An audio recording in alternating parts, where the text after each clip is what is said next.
مساء الخير، ازيكم؟ عاملين ايه؟ يا رب تكونوا بخير. جايب لكم النهارده عربيه مرسيدس سي 280 موديل 2009. رش حزام نظافه، فابريكا دواخل بالكامل بدون اي ملاحظات. العداد 160 الف كيلو.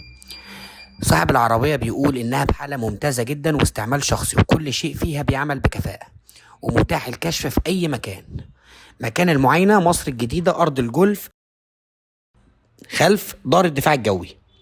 السعر قبل الفصال 575 ألف جنيه، وده سعر حلو قوي يا جماعة. رقم صاحب العربية 010 13 04 18 41.